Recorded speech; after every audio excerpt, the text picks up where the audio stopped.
Breaking news from Bounty Hunter Zone 8 The Ocho, broadcasting live from our Hammerhead studios above the gigantic tennis court in front of Tiasa Spaceport.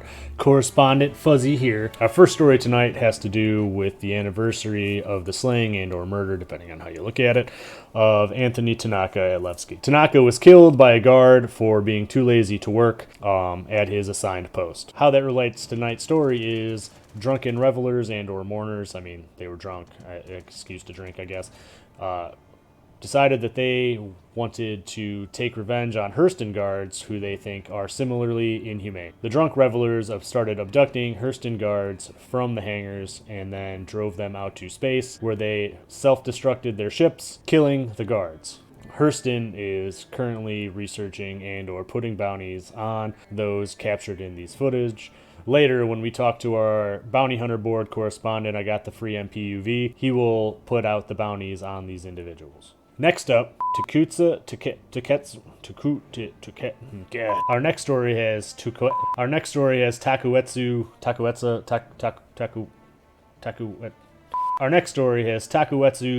Starship model manufacturer in hot water with college dad. Takuetsu recently put out a new line of mechanical whole series toys that became unexpectedly popular with college girls and sorority members. I'll let you take this image to my right here and do with it what you will.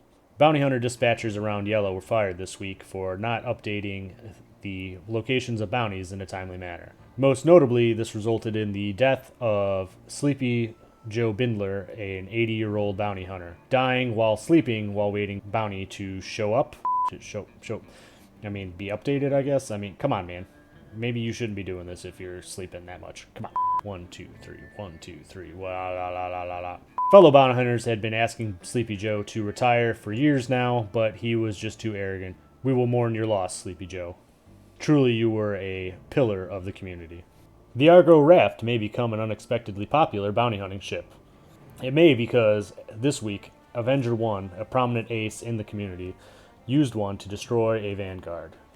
This has bounty hunting and pirate Vanguard pilots looking at the new ship in awe.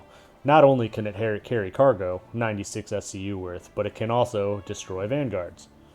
With ease, apparently. I mean, really aegis. Should you be taking notes from ARGO? Prominent trader and X-Games pilot Jack Axton is being blamed by Spaceports this week for a string of Caterpillar crashes resulting in the death of many. Jack is notably known for doing trick landings and winning multiple X-Games. However, Spaceports are unhappy due to the fact that multiple copycats have resulted in the death and many dock workers. When asked for comments on the matter, the Spaceports said, if possible, they would follow up with legal action against Jack Axton. We will give updates as they become available. Due to a lover's quarrel, an 890 jump was dropped on Microtech this week. Apparently, a jealous lover was still on board when the owner went down to help defend a bunker on Microtech. Not only was the 890 lost, but also a 400.